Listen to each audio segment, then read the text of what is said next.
and welcome to the Volhard podcast. Thank you. Thanks for having me. I appreciate it. Yeah, of course.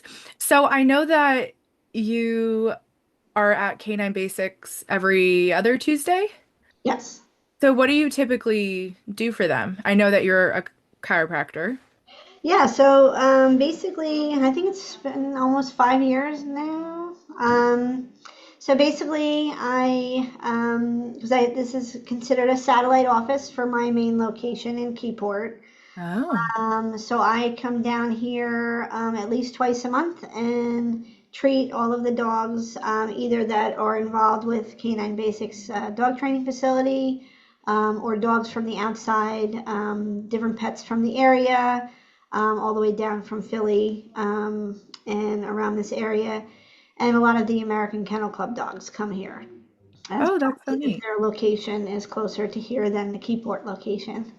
Oh, wow. So 5 years already. That's I like think a good I amount of time. think 4 or 5 years. Yeah, Wow. Wow. yeah. And how did you end up choosing this as your satellite facility?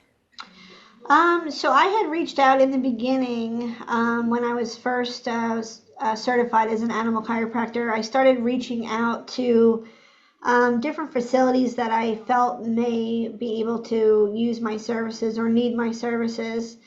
And Canine Basics was one of the ones that I reached out to. And I spoke with Lisa, and she had said that she was interested in having chiropractic for her dogs. Hmm. So I came down here to meet with her and her dogs, and it was comfortable. We just hit it off right away, and she offered if I wanted to, be here on a more regular basis, to then treat her dogs and also treat the dogs of the facility here. Hmm. So I said that sounds great. So here I am. Yeah, here you are. That's really awesome. So I'm a bit naive when it comes to chiropractic work. I've had chiropractic work done on myself, when I was younger, but then also for my horses. I show jumping horses. That was really important to have that work done. But I've actually never had it done on any of my canines. So, Okay. yeah, so I would love to hear your story, what led you down this path, what really drives you, and yeah, we can go from there. Okay. So I am a human chiropractor. Um, Oh. I've been a chiropractor since 2007. I love what I do. I'm very passionate about chiropractic and have seen over the years, the dramatic changes that it's done for people.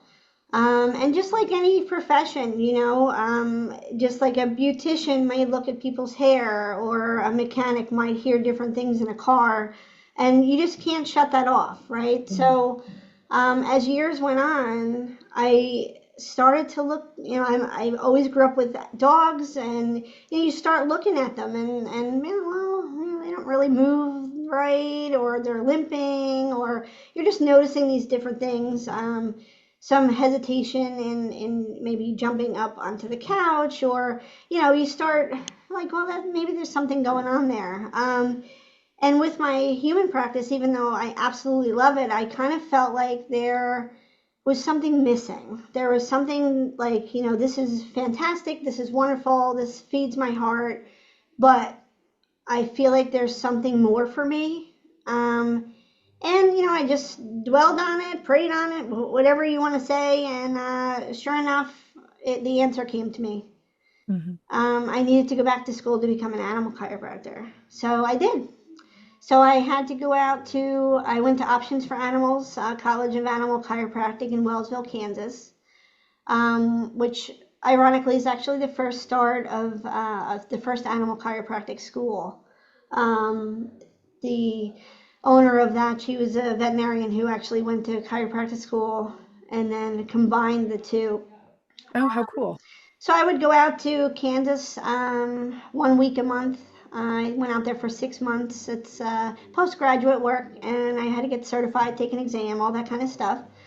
So here, that just fast forward to that, and I finally felt this is it, Mm. you know. So I finally felt like, all right, this is where I'm supposed to be. I'm supposed to be helping these animals that are having different spinal issues, different degenerative issues, unexplained lameness or limping, like these different things that a lot of times aren't figured out. Um, so, there, so that's where it went on, where it's, I'm treating these animals and they're just like much like the people, they're getting these good results. Where maybe after the first treatment or the second treatment, the issues that they came to me for have resolved or improved dramatically. So the more that this was happening, the more excited I got. It was just like, wow, this is almost life changing, or if not life changing, for these animals who maybe would never get the relief without surgery. And unfortunately, there are times where if they can't find the solution and resolve for their discomfort or their mobility issues, sometimes they get put down. Mm. So I feel like I'm kind of an avenue to help be a support to veterinarians who maybe, the medication's not working and maybe the owner can't afford surgery, or, I'm a support to them. I feel, a support to them to give them a different avenue that they're not taught, right? They're not taught when they go to school about Mm. chiropractic. So I like to work with the veterinarians, and I do get referrals from New York, from South Jersey. I get them from all over now, so it's nice to work together. That's really powerful. And you said something when you said that surgery may not be an option for that pet parent. And it made me think that, this is also less invasive, right? Surgery can be pretty Hmm. invasive and traumatic, even though it has evolved over time. But I Right. find it so interesting, with an adjustment and a certain therapy plan, how something, an injury or whatnot can change so dramatically. Yeah, I mean, of course, it would depend on what the case is. Hmm. Obviously, chiropractic doesn't replace anything, Hmm. but it can add improvement to something that's already happening, right? So, um, like basically, the nervous system controls everything, right? So our brain, our spinal cord, and our nerves out to our body, without it, things don't work. Hmm. So where I come in is if I remove the interference of the nervous system, then maybe the medication that the dogs are getting to help with their discomfort or help with other things is working better because the nervous system is working better. Maybe that the surgery that they had to get with the adjustments, maybe the surgery is now working better because they're walking on balanced limbs. Hmm.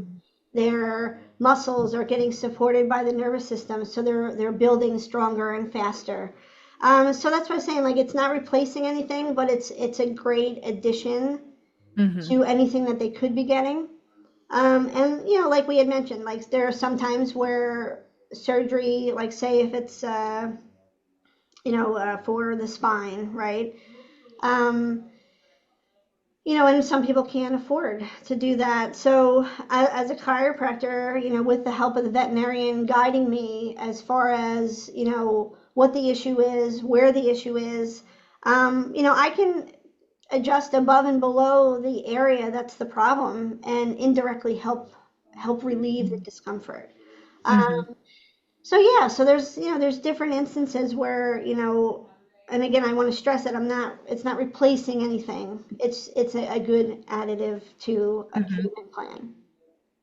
Is there a case that you can think of off the top of your head where someone was like, oh, there isn't much hope for this animal, and you were able to work in conjunction with their vet as an added therapy to make a large difference?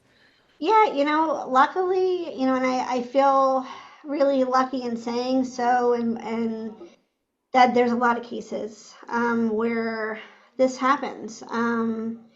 For example, there's a 4-year-old dog recently who I just finished his fifth treatment. The dog had unexplained swelling of the limb. The was hopping, was dragging, was knuckling really bad. They couldn't find the reason for this. Medication didn't seem to be helping. And it was just kind of unexplained. Like, we don't understand why this is happening.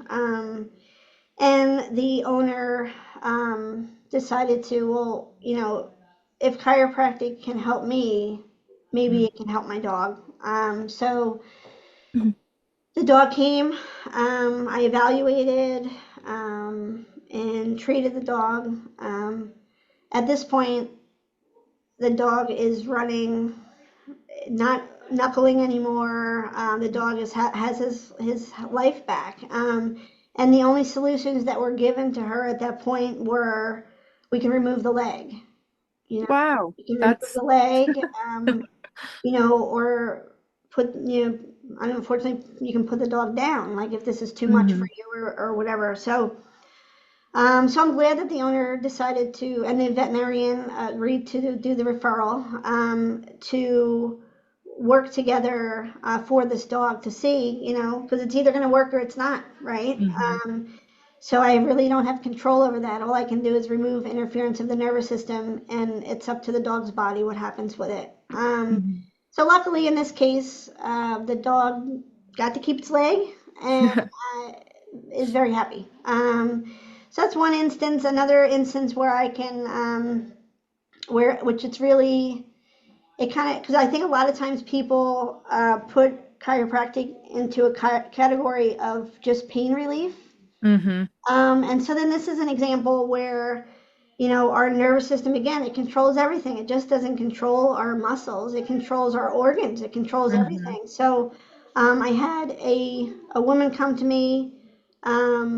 This was also a referral from a veterinarian who would be working with me. She would be doing acupuncture and other treatments. Um, she felt that adding chiropractic in would be beneficial for the dog. The dog was having, it was a puppy, new, I think when I started, I want to say the dog was only like maybe 5 weeks old, who couldn't poop. He couldn't Oh. defecate. And obviously that, going on long term, that could be a real problem. Mhm. So there was a lot of anxiety surrounding this issue. So we started doing treatments, and after the first treatment, the dog pooped about 6 hours later.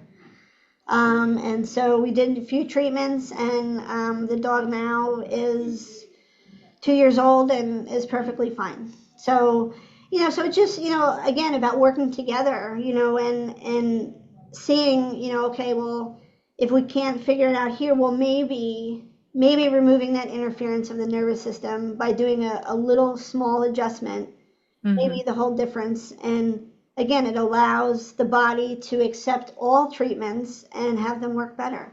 Mhm. So those And are two so, extreme examples. yeah, those are wonderful examples. So, with the dog that was unable to defecate, it was you were adjusting the puppy in conjunction with acupuncture. Um, were there any other therapies utilized, such as herbal therapies or essential oils during that process? Or was it just the I two believe at therapies? that point, it was just acupuncture and chiropractic. Okay. Yeah, that's so neat. Just you know, I'm just thinking back to a case we had where we had a chiropractor involved, and also acupuncture. We had a horse that would chronically colic, and Mhm. I'm sure horses can't regurgitate, so they get really bad belly aches, and they either have an impaction or a gas colic. But we ended up doing an acupuncture treatment and then a chiropractic treatment. And then also we were utilizing different essential oils with vigorous rubbing, but the horse's pelvis was out. So it had gotten into a pasture accident. It was a rescue that someone took in. And yeah, so it was just very, very fascinating, all these different therapies that were utilized together and they were able to make a difference. And that person was actually told to put the horse down. Yeah. by a different, by a different vet because that vet wasn't comfortable moving forward with things, and then they got a second opinion. So it's just very, it's all very fascinating how everyone can work together because, you know, sometimes I have come across a few people that don't believe in chiropractic work. They don't believe in acupuncture. They don't believe in herbal regimes or essential oils, and that's fine. But it's just really nice when people are able to work together and have an open mind about different Yeah, therapy. absolutely. I think a lot of times, unfortunately, um, if someone doesn't understand something, Hmm. they automatically dismiss it. Right. Whereas, chiropractic's going to work whether you believe it or not. Hmm. Just might not necessarily they might not have the opportunity. So it is nice when people are open-minded to these different suggestions. And ultimately, the goal is for the betterment of the animal, right? So if we do all work together to figure out what is best for this animal, then I really think then that brings us more together, the veterinarian and the chiropractor and all different modalities. Because if we're truly looking at the what's best for the animal, then I think it makes us work together more often. Yeah, I agree. Absolutely. I think the welfare of the animal should always come first before Absolutely. ego. Absolutely. That's wonderful. Um, so when you aren't at Canine Basics, are you just at your regular office seeing patients? Do people bring their dogs to you, or do you typically do house calls? So I actually started out when I first became certified as an animal chiropractor. I started out doing house calls. Hmm. And what I found with that is I when I thought about it, I'm like, I'm not able to help as many dogs as I can, right? If I'm Hmm. traveling here, I'm traveling there. I'm not able to help as many as I can, and that's my goal, is that I want to be a help to as many animals as I can, because you know I want to share this gift, right? Hmm. So I started out doing that, and then I was like, this I'm not reaching as many as I want. So I then started to work with a veterinarian, Dr. Kendra Pope. Hmm. And I worked with her for a couple of years, and then I decided to open my own. Actually, I think it's probably there aren't many. One of its kind of a brick and mortar Yeah. animal chiropractic office, and that's in Keyport, New Jersey, and it's called Coastal Canines Animal Chiropractic and Bodywork. So I've been there, and so I'm there a few days a week. I do many of the American Kennel Club dog shows. Mm. I got myself licensed in New Jersey, Pennsylvania, and Massachusetts. So Oh, okay. I try to follow the dog show circuits to be available for help with the animals that are there, and also because I'm a human chiropractor, I can also treat the handlers and them as well. So when I'm not with the dogs, I have my human practice, which is in Homedale, New Jersey. So I split the week between people and small animals. That's so neat that you're able Oh, to still do both, like still have that crossover because yeah. that's just that's so rare. I don't think I've ever driven anywhere and looked and saw a brick and mortar for animal No, chiropractor. I think I might be the only one in New Jersey. That's so neat. So, say I'm driving by your building and I'm like, "Ooh, I want to stop here." Do you take walk-ins or you just have people I typically do schedule? not. I Yeah. do not take walk-ins for multiple reasons. The Hmm. number one reason is that I want the dog to have seen the veterinarian first. Hmm. Because I'm not a veterinarian, I'm a chiropractor. So I don't want to miss anything that could potentially be a detriment to the dog, right? Where dog's first. So Hmm. I would like them to see the veterinarian first. And then the veterinarian has all the information that would be crucial for me in order to better care for the dog. So if the dog goes to the veterinarian and the veterinarian says, okay, well, we have disc issues, at C6, C7, and they give me my referral form and it says the dog has a history of this kind of ailment, these different things going on. I'm aware of all of that then. Hmm. And I can give the best treatment because I have the information that I need. Hmm. So that's why I don't allow walk-ins. They all have to be seen by the veterinarian first. A referral has to be done so that I have the proper information. The other reason would be is that I want to be able to give the time to each dog that comes to me individually. I want to be able to give them that time because I have to build trust. I have to build this, we're working together on this, right? So Hmm. I have to build that trust with the animal and they have to understand that I'm there to help. So sometimes that takes time. And so if I have walk-ins, then that would interrupt what I'm Hmm. trying to build with them. So I don't allow the walk-ins. I No, prefer that makes so much sense that I could see a walk-in, there's so many different things that could possibly happen if you don't have the background on that animal. We try to do that with our consultations as well. We always recommend that the client have the dog be seen by their vet and then we can either work in conjunction, but just have the full picture because I can't tell you how many times where I've given recommendations and I've had someone say, "Oh, well, I forgot to tell you yeah, A, B, C, and D." And I'm like, "Ooh." That right, changes a lot of things. exactly, Well, exactly.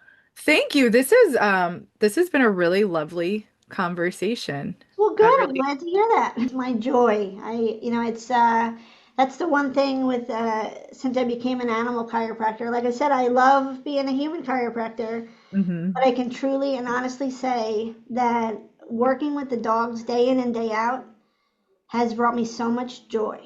Oh, good. Yeah.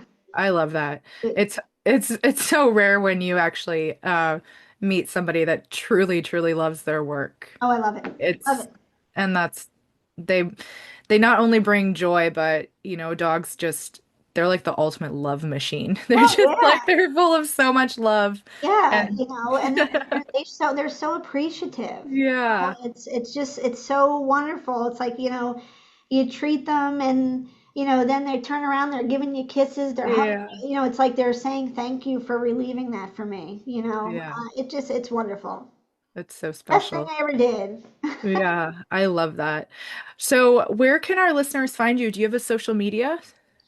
So I do. So everything's just under Melissa Shaw. I do have a website. It's animalchiropractornj.com. So they can go on and read reviews and see different information and also find the locations where I'm at. And I also have an Instagram, and that's Animal Chiropractor NJ. Awesome. Great. Well, thank you very much. You're very welcome. And Thank you.